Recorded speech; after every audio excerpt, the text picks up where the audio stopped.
purehalalvitamin.com, تو اس پہ جائیں تو آپ کو انشاءاللہ 100% خالص اور حلال وائٹامن آپ کو مل سکتے ہیں۔ حاضر ہوتے ہیں ایک چھوٹی سی بریک کے بعد۔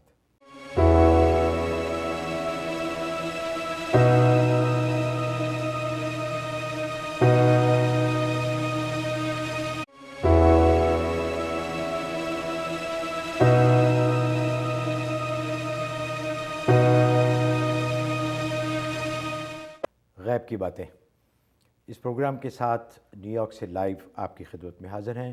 آپ سب کو پروگرام میں دوبارہ بہت بہت خوش آمدید۔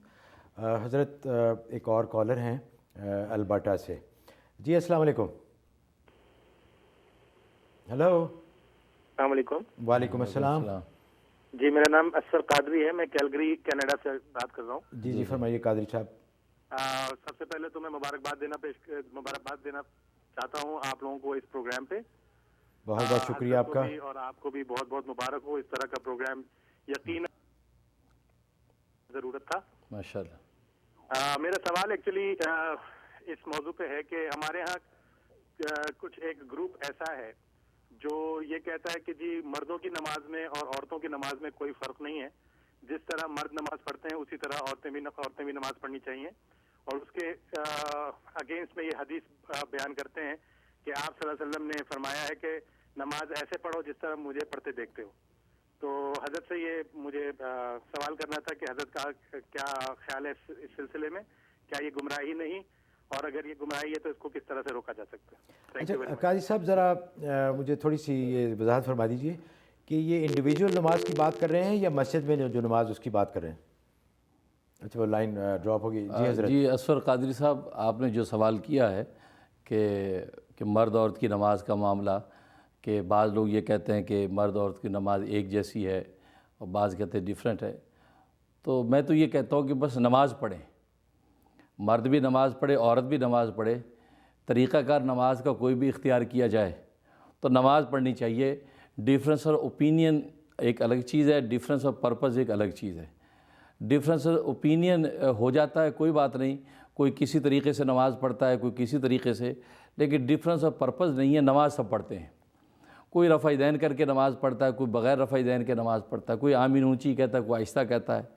اسی طریقے سے مرد اور عورت کی نماز کا ایک اسکول آف تھاٹ کہتا ہے کہ دونوں کا طریقہ کار سیم ہے، وہ بھی اپنے دلائل پیش کرتا ہے۔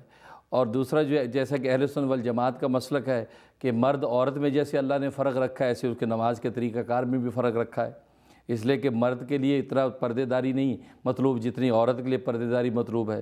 لہٰذا ظاہر ہے کہ جب پردے کے احکام مختلف ہیں تو نماز کے طریقہ کار میں بھی اختلاف کی فطری چیز ہے، تو احادیث ادھر بھی احادیث موجود ہیں۔ لیکن میں تو یہ کہتا ہوں کہ بس نماز پڑھیں کسی بھی طریقے سے، نماز اپنی نہ چھوڑیں کہ پوچھ نماز کی ہوگی۔ اللہ تعالیٰ امت کو یہ چھوٹے چھوٹے ڈفرینس سے نکالے تاکہ وہ ایک اللہ کی طرف جانے والے بن جائیں۔ ماشاءاللہ حضرت بہت زبردست جواب دیا آپ نے۔ اچھا حضرت اور بہت سی مساجد میں جھگڑا بھی شروع ہو گیا ہے کہ عورتیں مسجد میں آتی ہیں وہ جماعت کے ساتھ پڑھتی ہیں، اچھا کچھ مساجد میں وہ پارٹیشن کر دیتے ہیں کہ عورتیں علیحدہ یعنی، لیکن بعض جگہ عورتوں نے یہ کہا ہے کہ جی پارٹیشن کیوں کی گئی، ہم بغیر پارٹیشن کے پیچھے کھڑے ہو کے پڑھیں گے، اس بارے میں ذرا فرمائیے۔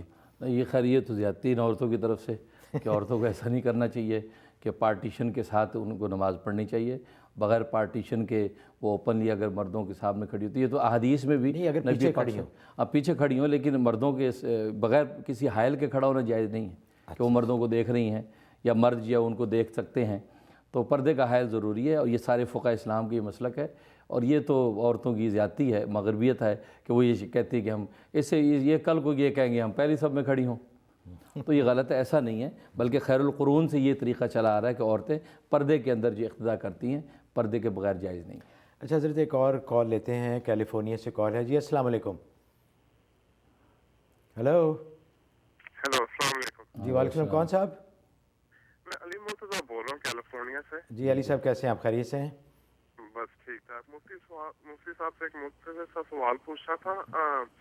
میرے ابو ہیں، انہوں نے 2006 میں حج کرنے گئے تھے، تو اس کے بعد سے ہی نا جب سے واپس آئے ہیں تو ان کا وہ اپنا کام کرتے تھے بزنس، تو اس بزنس میں کافی لاس ہو رہا ہے ایوری ایئر، اور جو قرضہ ہے نا وہ بڑھی جا رہا ہے، تو اس کے لیے مفتی صاحب سے کہنا تھا کہ کوئی ایسا عمل یا ایسا کوئی کر سکیں جس سے اس میں امپروو جی بہت بہت شکریہ علی صاحب. جی حضرت.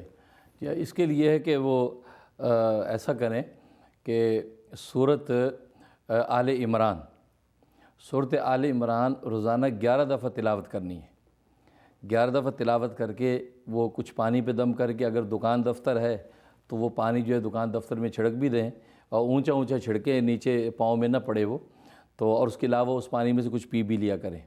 تو سورۃ آل عمران 11 مرتبہ یہ کریں. اور دوسرا، جب بھی گھر کے اندر داخل ہوں تو سلام کرنے سے پہلے 1 مرتبہ قل هو اللہ پڑھ لیں، سورۃ اخلاص 1 مرتبہ پڑھ لیں، اور اس کے بعد پھر یہ کہ سلام کر کے اپنے گھر والوں کے اندر گل مل جائیں. تو اس طریقے یہ 2 چیزیں کرتے رہیں، انشاءاللہ ان کے قرض بھی اتر جائیں گے اور ان کو مالی خوشحالی ہو جائے گی، اور کاروبار میں جو پرابلم ہیں انشاءاللہ وہ سالو ہو جائیں گے. اچھا حضرت، ایک اور ای میل ہے، یہ خواب کے بارے میں ہے. تبسم صاحب یہ فرماتے ہیں کہ ان کو 12-13 سال سے یہ خواب آتا رہا ہے کہ یہ ہوا میں بہت اونچا اڑتے ہیں اور اڑ کے پہاڑ کی چوٹی پہ، جیسے جو شاہینوں کا مسکن ہوتا ہے وہاں چلے جاتے ہیں، اور ان کو نظر آتا ہے کہ یہ ان کا بسیرا ہے. تو پھر اس کے بعد یہ نیچے آتے ہیں. تو اس بارے میں وہ پوچھ رہے ہیں کہ اس کا کیا مطلب؟ ہاں، اس کا مطلب یہ کہ جو خواب آپ نے دیکھا، اس کا مطلب ہے کہ اگر آپ دیندار ہیں تو دینی حالت آپ کی اچھی ہے، تو اس کا مطلب ہے کہ آپ روحانی طور پر بہت ترقی کریں گے اور آپ کو اس سلسلے میں محنت کرنی چاہیے. اور اگر دنیا دار ہیں تو اس کا مطلب ہے کہ آپ کو مالی خوشحالی ہوگی اور آپ کے کاروبار اور تجارت میں اضافہ ہوگا. اور اگر جو ہے یہ خواب آپ نے بیماری کی حالت میں دیکھا کہ بیمار تھے اس وقت، اور اس وقت آپ بہت اونچے اس پہ چڑھے ہیں، پرواز کر کے گئے، تو یہ اس صورت میں یہ آپ کے حق میں اچھا خواب نہیں ہے. تو اس کے لیے حسب توفیق صدقہ دے دیں تاکہ کسی بھی قسم کی جو ہے تکلیف اور پریشانی سے حفاظت ہو جائے. اچھا حضرت، سیدہ فاطمہ ہیں شکاگو سے. جی السلام علیکم. ہیلو. جی السلام علیکم. السلام علیکم. وعلیکم السلام. رات کو مولانا صاحب، جی میری بیٹی 22 سال کی ہے اور بلا کی خوبصورت ہے، مگر اس کے ساتھ کچھ اثرات بھی ہیں. ڈپریشن بھی انتہا سے زیادہ ہے، جس کی وجہ سے اس قدر وزن بڑھ گیا ہے کہ میں آپ سے گزارش کروں گی کہ اثرات اور ڈپریشن دونوں دور ہوں اور وزن اس کا خیریت کے ساتھ بالکل کم ہو جائے. اس کی شادی کا زمانہ ہے. بہت بہت شکریہ جی. جی حضرت. ہاں، تو اس کے لیے آپ ایسا کریں کہ 1 کپ پانی، شہد اس کے اندر 1 چمچ ملا کے صبح کو، وہ گرم پانی نیم گرم ہو، اس کے اوپر جو ہے آپ نے سورۃ بقرہ کا پہلا اور آخری رکوع 1 مرتبہ دم کرنا ہے اور اس بچی کو پلانا ہے.